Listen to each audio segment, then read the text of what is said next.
Hello guys, happy Anant Chaturdashi. तो guys आज मैं आपको अनंत चतुर्दशी की कथा का वीडियो दिखाने वाला हूँ इस ब्लॉग के माध्यम से, जो कि पूर्ण कथा होगा। तो गाइज आज मैं आपको जो वीडियो दिखाने वाला हूँ, ये जो अनंत चतुर्दशी मनाया जा रहा है, ये पटना जगन्नाथ शिव मंदिर में मनाया जा रहा है, जैसा कि मैं आपको बता रहा हूँ। तो गाइज वीडियोज़ को बिल्कुल भी स्किप नहीं कीजिएगा, क्योंकि ये कथा सुनने मात्र से आपकी जितनी भी दुख तकलीफ़ है आपके घर में या जो भी हो, वो सारी दूर हो जाती है अनंत चतुर्दशी की कथा सुनने मात्र से। तो वीडियो में लगातार बने रहें और वीडियो को अंत तक ज़रूर सुने, कथा को ज़रूर सुने अनंत भगवान का। पूर्व समय में गंगा के तट पर महाराज युधिष्ठिर ने जरासंध के वध के लिए राजसूय यज्ञ किया। राजा युधिष्ठिर ने श्री कृष्ण भीमसेन और अर्जुन के साथ यज्ञशाला में जो अनेकों प्रकार के रत्नों से सुशोभित मोती के समान कांति वाली इंद्र सभी सदृश शोभायमान हो रही थी। उसने यज्ञ के निमित्त सभी राजाओं को बुलाया गया। उसी समय गांधारी का पुत्र दुर्योधन उस यज्ञशाला में आया। दुर्योधन वहां सूखे आंगन को जल से भरा देख वस्त्रों को उठाकर धीरे धीरे चला। उसे देख द्रौपदी आदि स्त्रियां हंसी और आगे जल के स्थान को सूखा समझकर दुर्योधन चलते हुए जल में गया। उस समय संपूर्ण तपस्वी राजा तथा द्रौपदी आदि स्त्रियों ने दुर्योधन का उपहास किया। यह देख दुर्योधन अत्यंत क्रोधित तो अपने मामा के साथ हस्तिनापुर को चला गया। उस समय शकुनी ने दुर्योधन से मधुर वचन कहा, हे राजन, आप अपने क्रोध को अपने कार्य के लिए छोड़ दें, क्योंकि जुआ खेलने से आप सारे राज्य को पा सकते हैं। हे राजेंद्र, यज्ञ मंडप को चलिए और उठिए, ऐसा ही हो। कहता दुर्योधन यज्ञ मंडप में आए। इतने में सभी राजा अपने अपने देश को चले गए। उसके पश्चात राजा दुर्योधन ने हस्तिनापुर में आकर युधिष्ठिर, भीम, अर्जुन आदि पांडु पुत्रों को बुलाकर जुआ खेलना आरंभ किया। कपट से उसके राज्य को स्वयं हड़प लिया और निरापराधी पांडवों को जीतकर वन में भेज दिया। तब जब पांडव वन वन घूमने लगे, यह समाचार सुनकर भगवान कृष्ण पांडवों को देखने की इच्छा करके उनके पास वन में पहुंचे। श्री सूत जी बोले, हे ऋषियों, वन में रहने पर दुख से दुर्बल पांडव जगदीश्वर कृष्ण को देखकर उन्हें प्रणाम करने लगे। युधिष्ठिर बोले, हे जगदीश्वर, परिवार सहित मैं बहुत ही दुखी हूँ और इस दुख के सागर से मुक्ति का उपाय बताइए। हे भगवान, किस देवता की पूजा से हम अपना राज्य प्राप्त कर सके, अर्थात व्रत को करो जिससे आपके प्रसाद से मेरा हित हो। श्री कृष्ण जी बोले, हे युधिष्ठिर, श्री अनंत भगवान का पूजन व्रत पुरुषों तथा स्त्रियों को करना चाहिए। सभी मनोरथ को पूर्ण होने के साथ सब पाप नाश हो जाते हैं। जब तब युधिष्ठिर बोले, हे श्री कृष्ण जी, आपके कहे हुए यह अनंत कौन है और क्या शेषनाग है या तक्षक सर्प है अथवा परमात्मा को अनंत कहते हैं? हे केशव, यह अनंत कौन है? कृपा करे हमें यथार्थ कहिए। श्री कृष्ण जी बोले, अनंत रूप मेरा ही है। सूर्य आदि ग्रह और यह आत्मा जो कहे जाते हैं, पर्व विपर्व दिन रात पंच मास ऋतु वर्ष युग, सब काल कहे जाते हैं। जो काल कहे जाते हैं वही अनंत कहा जाता है। मैं वही कृष्ण हूँ जो पृथ्वी का भार उतारने के लिए अवतार धारण किया और दुष्टों को नाश तथा साधुओं की रक्षा करने को वासुदेव के वंश में उत्पन्न हुआ हूँ। आदि मध्य अंत कृष्ण विष्णु हरि शिव वैकुंठ सूर्य चंद्र सर्वव्यापी ईश्वर तथा सृष्टि को नाश करने वाले विश्व रूप महाकाल इत्यादि रूपों को मैंने अर्जुन के ज्ञान के लिए दिखलाया था। योगियों के ध्यान करने योग्य और संसार के रूप अनंत, जिसमें चतुर्दश इंद्र हैं, अष्टावसु, 12 सूर्य, 11 रुद्र, नारद, आदि 7 ऋषि तथा 7 समुद्र, विंध्याचल आदि पर्वत, गंगा आदि तथा वृक्ष और नक्षत्र, 10 दिशा, भूमि, पाताल, भूलोक, भूअलोक इत्यादि लोग हैं। हे युधिष्ठिर, यह सब मैं ही हूँ, इसमें कोई संदेह नहीं है। युधिष्ठिर बोले, हे मित्रवर, अब आप अनंत का व्रत और महात्मा और विधि कहिए तथा अनंत का व्रत अनुष्ठान करने वाले प्राणी को क्या पुण्य होता है, उसका क्या फल मिलता है, सो कहिए, मैं जानना चाहता हूँ। पूर्व काल में अनंत व्रत किसने किया और मृत्यु लोक में किसने प्रकाशित किया, यह सब विस्तार से कहिए। तब श्री कृष्ण जी बोले, हे युधिष्ठिर, पहले सतयुग में एक सुमंत नाम का ब्राह्मण था। उसने वशिष्ठ गोत्र में उत्पन्न भृगु की सुंदर कन्या दीक्षा को वनोक्त विधि से विवाह किया। थोड़े समय बीतने पर उसके गर्भ से उन्नत लक्षणों वाली कन्या उत्पन्न हुई। वह सुशीला शीला नाम वाली कन्या पिता के घर में पढ़ने लगी। उसी समय शीला की माता का ज्वर से पीड़ित वो पवित्र नदी के जल में गिरकर मर गई। उसके पश्चात सुमंत ने ब्राह्मण की कन्या से, जिसका नाम कर्कशा था, विधि पूर्वक विवाह किया। पुष्ट स्वभाव कर्कशा नित्य झगड़ा करने वाली थी। उसकी सौतेली शीला नाम की कन्या अपने पिता के घर में भीत पर, खंबा पर, रेली पर चित्रकला, तोरण आदि में चतुर थी। नीले, फले, पीले, सफेद, काले इत्यादि रंगीन चित्र विचित्र से सतीतीय शंख कमल बारंबार बनाया करती थी। इस प्रकार बहुत काल व्यतीत हुआ और इस प्रकार वह कौमार्य अवस्था वाली सीता पिता के घर में बड़ी हुई और स्त्रियों के युवा अवस्था चिन्ह से युक्त सीता को देखकर सुमंत ने चिंता की, यह कन्या मैं किसको दूं, और इस विचार से दुखी हुआ। उसी समय वेद के जानने वाले श्रेष्ठ और स्त्री की इच्छा करने वाला कांति युक्त मुनियों में श्रेष्ठ कौंडिन्य ऋषि वहां आए और बोले, हे सुमंत, तुम्हारी सुंदरी कन्या शीला को मैं वरण करना चाहता हूँ। तब सुमंत ने शुभ दिन में श्रेष्ठ मुनि एक धर्म पुरुष कौंडिन्य नामक ऋषि से कन्या का विवाह कर दिया। श्री कृष्ण जी बोले, हे युधिष्ठिर, प्रिय सूत्र की कही हुई विधि से विवाह किया। उस समय मांगलिक कार्य किए गए। स्त्रियों ने मंगल गान किया, ब्राह्मणों ने स्वस्ति वाचन किया, बंदी जनों ने तुम्हारी जय हो का घोष किया। और यह विवाह कर्म संपन्न होने पर ब्राह्मण ने अपनी पत्नी कर्कशा से सुमंत बोले, हे प्रिय दामाद को संतोष के लिए कुछ दहेज देना उचित है। ऐसा वचन सुनकर कर्कशा ने क्रुद्ध हो अपने घर के संपूर्ण पदार्थों को एकत्र कर उन्हें पेटी में बंद करके अपने पिता के घर जाने को कहा और भोजन बचे हुए पदार्थ में मार्ग में भोजन के लिए रख लिया। सुमंत बोले कि घर में धन आदि कुछ भी नहीं है, जो हो देख लो। हे युधिष्ठिर, ऐसे वचनों को सुनकर हुआ सुमंत महादुखी हुआ और विवाह के पश्चात कौंडिन्य अपनी शीला को रथ में बिठाकर वहां से धीरे धीरे चले। मार्ग में कुंड रूपा यमुना नदी को देखकर उसके किनारे रथ खड़ा किया और यमुना तट पर उतर शीला ने लाल वस्त्र पहने हुए बहुत सी स्त्रियों को देखा, जो अनंत चतुर्दशी में भक्ति पूर्वक सनातन भगवान की पूजा कर रही थी।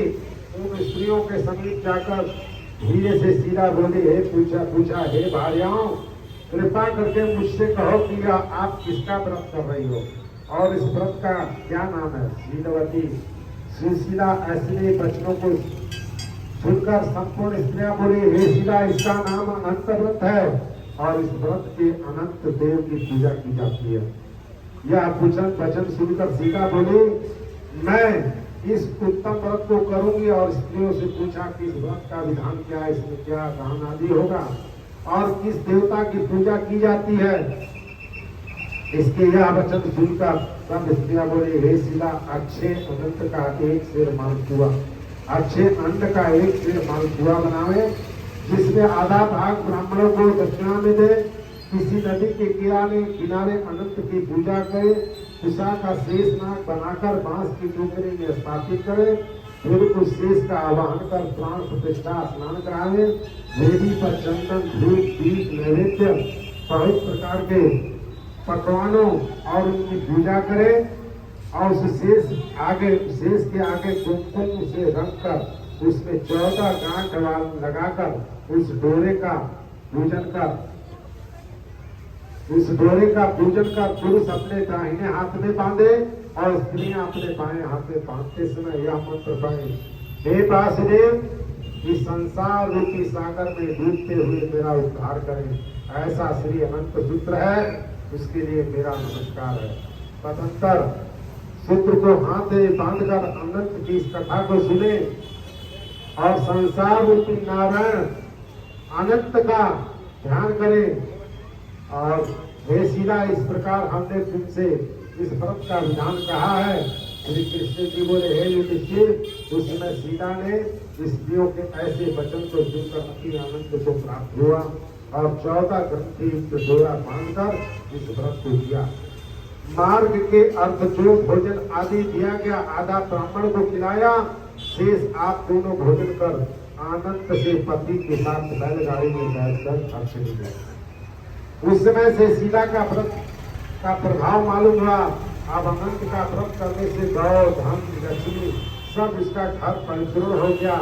अतिथि के सत्कार में सीता सदा लगी रहती, माणिक के स्वर्ण मोतियों के हारों से सुविक्षित हो गई, देवताओं की स्त्रियों के समान धन पुत्र आदि से युक्त हो, सावित्री के समान पतिव्रत पति के साथ आनंद से रहने लगी। किसी समय उसके पति ने सीता के हाथ में अनंत का डोरा देखा और पूछा, हे सीता, इस डोरे को तूने मुझे अपने वंश में करने के लिए बांधा है, सत्य का किस लिए धारण किया, डोरा धारण किया? सीता बोली, हे स्वामी, जिसके प्रसाद से मनुष्य इस लोक में धन आदि संपदाओं को पाते हैं, उसी अनंत के डोरे को मैंने धारण किया है। सीता के ऐसे वचन सुनकर उसके पति कौंडल्य ऋषि ने लक्ष्मी के मत से अनंत के डोरे को तोड़ा और बोला, यह अनंत कौन है? उस मूढ़ ने डोरे की जलती हुई आग में डाल दिया। तब हाय हाय कर दौड़ती हुई सीता ने अनंत सूत्र को अग्नि से निकालकर दूध में धोया और इस कर्मों के फल से कौंडल्य के सब ऐश्वर्य नष्ट हो गए। चोर उसकी गौएं चुरा लिया, आग से उसका घर जल गया। जो पदार्थ जिस प्रकार से आया था उसी प्रकार चला गया। अपने स्वजनों से कलह बंधुओं से नित्य प्रति झगड़ा होने लगा और उसी अनंत के डोरे को तोड़ने से घर में दरिद्रता आ गई। भगवान बोले, युधिष्ठिर, उससे कोई मनुष्य बोलता भी न था। शरीर से अत्यंत दुखी होकर बोला, हे सुने, मुझे अकस्मात शोक होने का क्या कारण है? मेरा सब धन नष्ट हो गया, कोई मुझसे बात नहीं करता और देह में नित्य प्रति पीड़ा रहती है। हे सीते, मुझसे क्या अपराध हुआ है और क्या करने से मेरा कल्याण हो सकता है? पति के ऐसे वचन सुनकर सीता बोली, हे स्वामी, आपने जो अनंत के डोरे को तोड़ा है उसी का पाप का यह फल है। हे महाभाग, भविष्य के द्रव्य आदि सब होंगे, परंतु इसके लिए उपाय करो। सीता के वचन सुनकर वह अति दुखी हो तप करने का संकल्प ले वन में जा पहुंचा और विचार करने लगा कि हे जगदीश्वर, अनंत का दर्शन जिसकी प्रसन्नता से द्रव्य आदि प्रताप मिलते हैं, इसके हस्तक्षेप से सब पाप नष्ट हो जाते हैं, कहाँ पर मिलेंगे? धन आदि पदार्थ होने के सुख तथा दुख से यह विचार करता हुआ वह निर्जल वन में घूमने लगा। वहां उसने फलों से संपन्न एक वृक्ष देखा जिसमें कीड़े पड़े थे। कहते कौंडल्य ने वृक्ष से पूछा कि तूने किसी स्थान में अनंत भगवान को देखा है? हे सज्जन, देखा हो तो मुझे बताओ, क्योंकि उन्हें न देखने से मेरे चित्त में बड़ा दुख हो रहा है। यह सुनकर वृक्ष ने कहा, हे कौंडल्य, मैंने अनंत को नहीं देखा है। ऐसे उत्तर सुनकर कौंडल्य ऋषि महादुखी होकर आगे चले। श्री कृष्ण जी बोले, हे युधिष्ठिर, अनंत के दर्शन की लालसा करते हुए ऋषि ने वन में इधर उधर घूमते हुए बछड़ों गौओं को देखा। उसने गायों से पूछा, हे देवनो, तूने अनंत भगवान को देखा हो तो बता। यह सुनकर गाय ने कहा, हे द्विज, मैंने अनंत को नहीं जानती। आगे चलकर एक बैल को देखा। ऋषि ने उससे पूछा, हे गौर स्वामी, तूने अनंत को देखा है? वैद बोला, मैंने अनंत को नहीं देखा है। तब कौंडिन्य मुनि ऋषि ने आगे चलकर दो पुष्पकरणियों को देखा, जिसकी कलोल से परस्पर लहरें मिल रही। कमल और कुमुदनी बहुत प्रकार से शोभा दे रही थी। भ्रमर, हंस, चकवा, सारस, बगुला जाति की पक्षी चढ़ा कर रही थी। उस कौंडिन्य ने पुष्पकर्णियों से पूछा कि तुम दोनों ने अनंत को देखा है? या सुनकर पुष्पकर्णियों ने उत्तर दिया, हे द्विज, हमने अनंत को नहीं देखा। आगे चलो। दूसरे गधार तथा हाथी को देखकर उससे भी पूछा, तुमने अनंत को देखा है? उससे भी संतोषजनक उत्तर न मिलने पर उसकी आशा नष्ट हो जाने से वह वन में बैठ गया। युधिष्ठिर, कौंडिन्य जीवन की आशा छोड़कर विहल होकर गर्म श्वास छोड़ता हुआ पृथ्वी पर गिर पड़ा। थोड़े ही समय के सावधान होने पर, हे अनंत, ऐसा कहते हुए कौंडिन्य ने उठकर संकल्प किया कि प्राणों को छोड़ दूंगा। हे युधिष्ठिर, तब वृक्ष पर मरने के लिए फांसी डाली। तभी अनंत जी प्रत्यक्ष होकर आ गए। ब्राह्मण का रूप धारण किया अनंत ने कहा, हे द्विज, इधर आओ। और उसका दाहिना हाथ पकड़कर पर्वत की गुफा में चले गए। वहां सुंदर स्त्री पुरुषों युक्त उस ऋषि को अपनी पूरी को दिखाया। वहां पर एक दिव्य सिंहासन पर बैठे शंख, चक्र, गदा, पद्म और गरुड़ सहित विश्व रूप अपने विभूतियों के भेदों से अधिक तेज और कौस्तुभी मणि सहित वनमाला धारण किए हुए थे। उन देवताओं के देव जो किसी से न पराजित होने वाले उन विश्वरूप को कौंडिन्य ऋषि देखकर उनकी स्तुति करने लगे। हे पुंडरीकाक्ष, मैं पापी हूँ, पाप कर्म करने वाला परमात्मा, पापात्मा हूँ। मैं पाप से उत्पन्न हूँ। आप मेरी रक्षा करें, मेरे पापों को हरे। हे जगदीश्वर, आज मेरा जीवन तथा जन्म दोनों धन्य है। तुम्हारे चरण कमलों पर मेरा मस्तक भ्रमर के समान स्पर्श कर रहा है। कौंडिन्य ऋषि के वचन सुनकर अनंत देव मधुर वाणी से बोले, हे कौंडिन्य, तुम निर्भय होकर अपने मन की बात मुझसे कहो। तब कौंडिन्य ने बोले, मैंने अपनी संपत्ति के घमंड में आकर अनंत का डोरा तोड़कर अब उसकी निंदा की, जिससे मेरी संपदा नष्ट हो गई है। स्वजनों से नित्य झगड़ा होता है, मुझसे कोई बात नहीं करता। महादुखी होकर तुम्हारे दर्शन के लिए आया हूँ। अनंत भगवान की कृपा से दया पूर्वक आपने मुझे दर्शन दिया। मैंने जो पाप किया है, कृपया उसकी शांति का उपाय मुझे बताइए।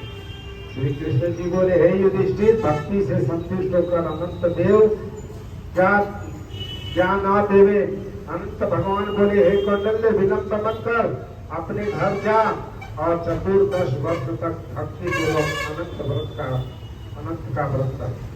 सब पापों से छूटकर सिद्धि को प्राप्त करेगा। तेरा पुत्र पौत्र होंगे तथा सुखों का उपयोग करेगा। अंत समय में तेरा स्मरण होगा और पीछे के सत्य अमर पद को प्राप्त होगा। संपूर्ण लोगों के उपचार के लिए मैं तुमको और एक वर देता हूँ। संपूर्ण विधि इस व्रत की कथा पढ़ने वाला और शीला के समान इस अनंत को व्रत करने वाला इस व्रत के प्रभाव से जलते ही सब पापों से छूटकर परम गति को पावेगा। हे कौंडिन्य, तू जिस मार्ग से यहाँ आया है उसी मार्ग से अपने घर को जा। तब कौंडिन्य बोले, हे स्वामी, मैंने वन में घूमते हुए एक आश्चर्य देखा। वह आपसे पूछता हूँ, कृपा करके आप उत्तर दीजिए।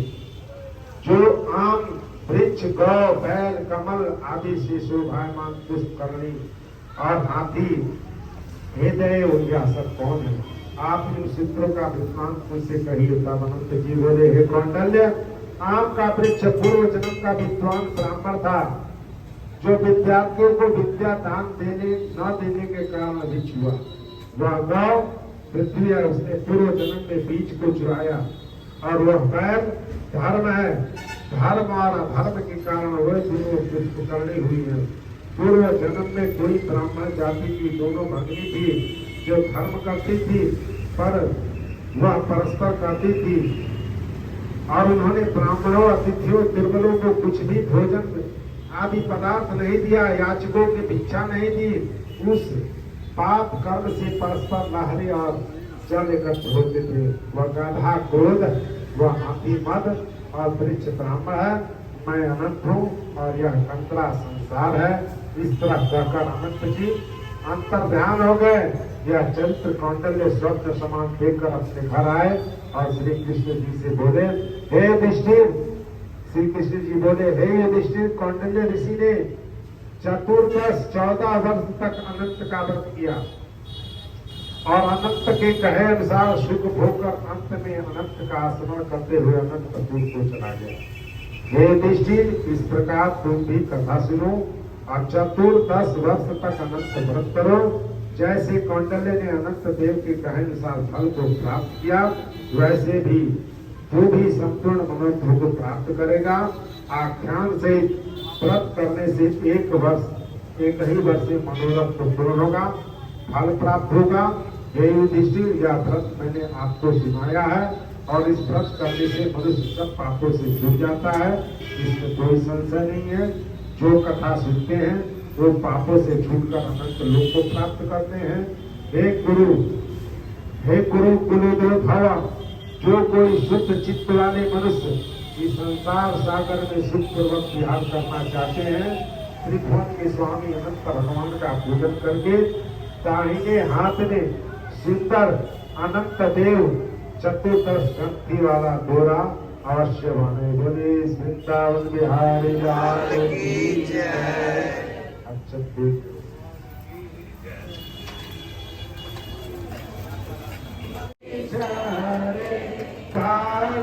जनों के संकट, पास जनों के संकट क्षण में दूर करे। ओम जय जगदीश हरे, जो जावे फल पावे। सुख दिन से मन का स्वामी, सुख दिन से मन का सुख संपत्ति घर आवे, सुख संपत्ति घर आवे। कष्ट मिटे तन का। ओम जय जगदीश हरे, मात पिता तुम मेरे, शरण कहूँ मैं किसकी, स्वामी शरण कहूँ मैं किसकी।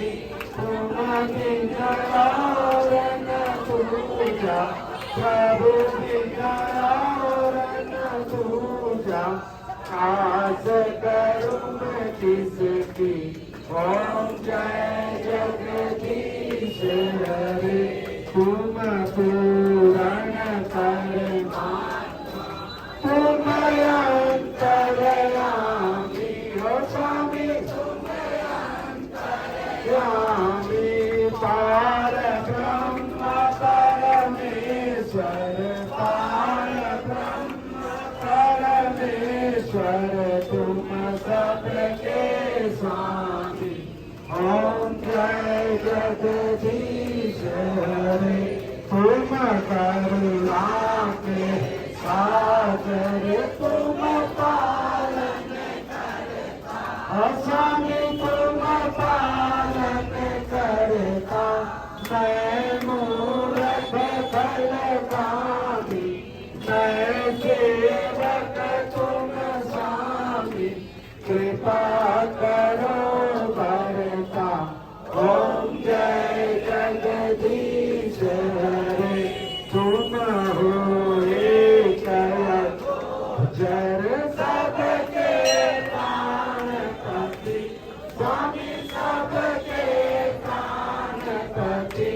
किस विधि मिलूं दया में, किस विधि मिलूं दया में। तुमको मैं तुमति। ओम जय जगदीश हरे, दीन बंधु दुख हरता। तुम ठाकुर मेरे, स्वामी तुम रक्षक मेरे। अपने हाथ उठाओ, अपने शरण लगा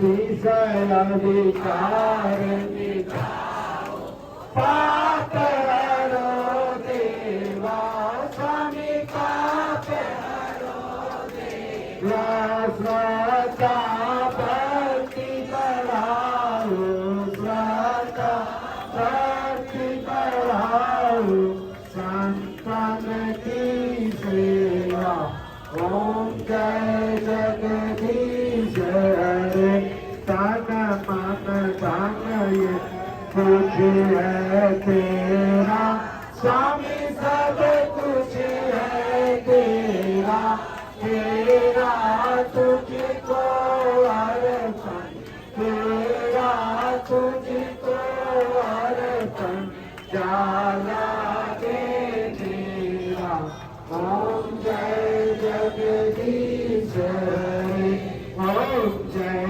जगदीश हरे स्वामी जय जगदीश हरे पांच जनों के संकट दास जनों के संकट जन में दूर करे ओम जय जगदीश हरे। तो गाइज इस वीडियो के माध्यम से आपने जो है अनंत भगवान की कथा आपने सुना, संपूर्ण कथा, और अनंत भगवान का आरती भी आपने देखा। तो गाइज वीडियोज हमारा आपको कैसा लगा हमें कमेंट बॉक्स में अनंत भगवान की जय लिख करके ज़रूर कमेंट करें, और चैनल पे नए हैं तो चैनल को सब्सक्राइब करके बेल आइकन प्रेस करें ताकि अगली वीडियोज़ की नोटिफिकेशन आपको मिल जाए। तो गाइज मिलते हैं जल्दी ही नेक्स्ट ब्लॉग में, तब तक के लिए जय हिंद, जय भारत, हैप्पी अनंत चतुर्दशी।